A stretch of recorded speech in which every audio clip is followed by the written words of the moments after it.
गुरु की आवश्यकता क्यों है?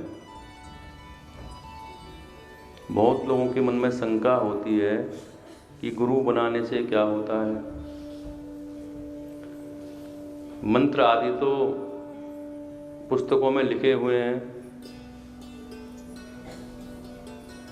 तो गुरु के द्वारा ही मंत्र क्यों लिया जाए?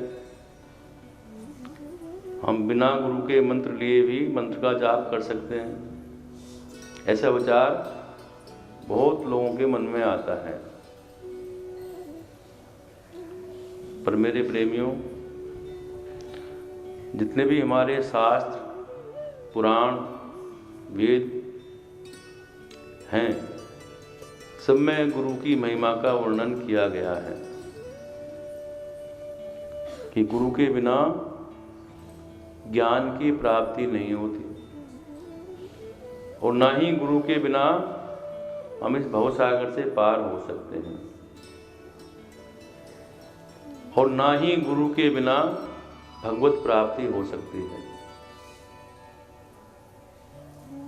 इसीलिए सभी को अपने जीवन में गुरु धारण करना जरूरी है।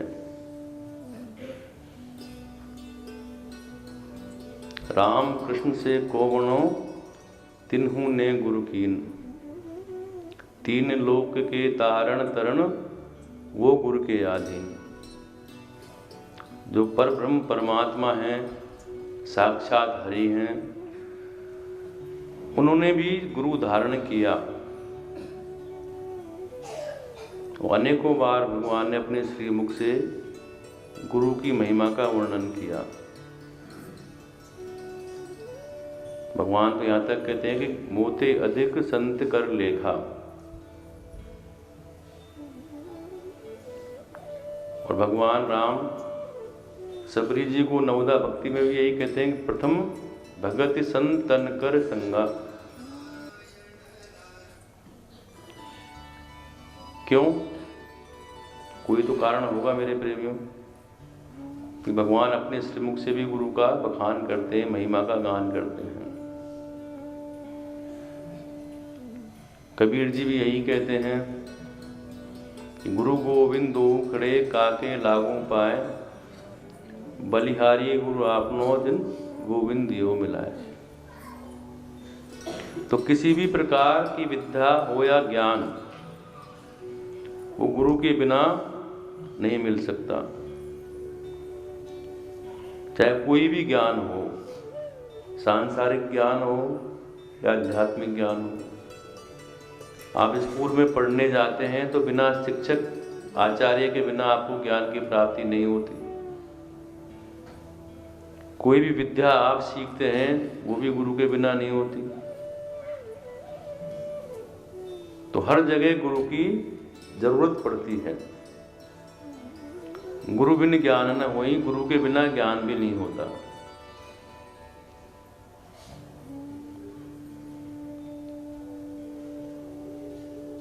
और सभी कार्यों की विधि जरूरी है और विधि वो गुरु बताता है।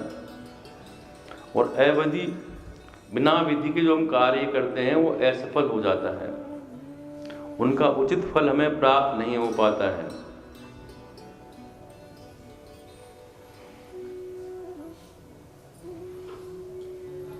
इसीलिए हमें गुरु की शरण में जाना पड़ता है।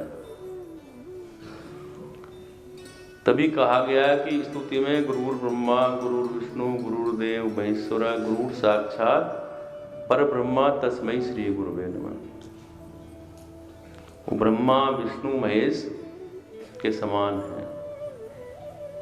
हमें गुरु के बताए हुए मार्ग पर चलना पड़ता है।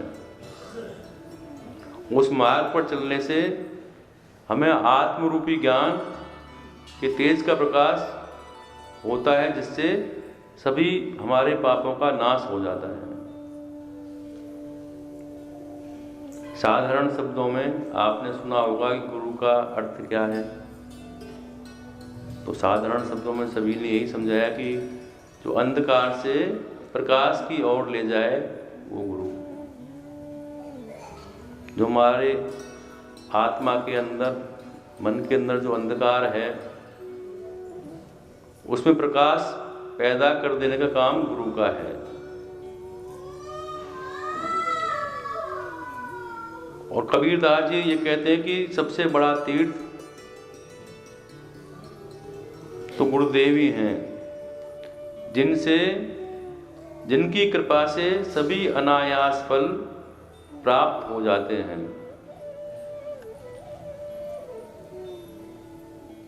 रामायण में, मानस में तुलसीदास जी भी यही लिखते हैं, वंदना करते हैं। बंदों गुरुपद पंकज कृपा सिंधु नर रूप हरि, महामोहतम पुंज जासु वचन रवि कर निकर।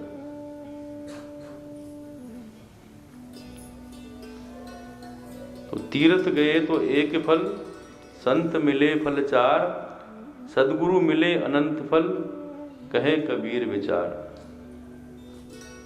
तो गुरु की महिमा सभी शास्त्रों में, वेदों में, पुराणों ने, संतों ने, महात्माओं ने गाई है।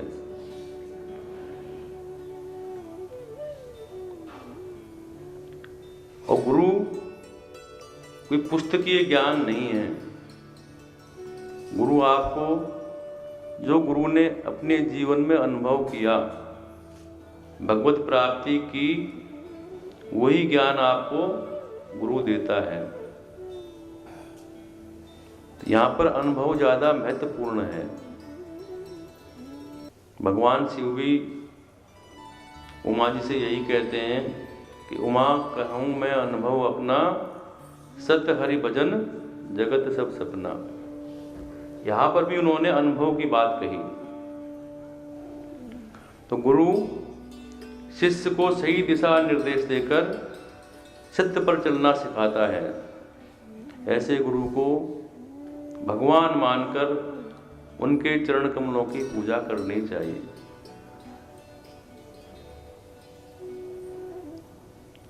मानस में आया है कि गुरुपद नख गण मन ज्योति, सुमृत दिव्य दृष्टि है होती। ये सब आपको इसलिए बताया जा रहा है कि आप समझ लें कि गुरु क्या है। गुरु एक शरीर नहीं है, गुरु एक तत्व है। हम उसे शरीर मानने की भूल ना करें, तभी आपको उस पर तत्व की प्राप्ति होगी।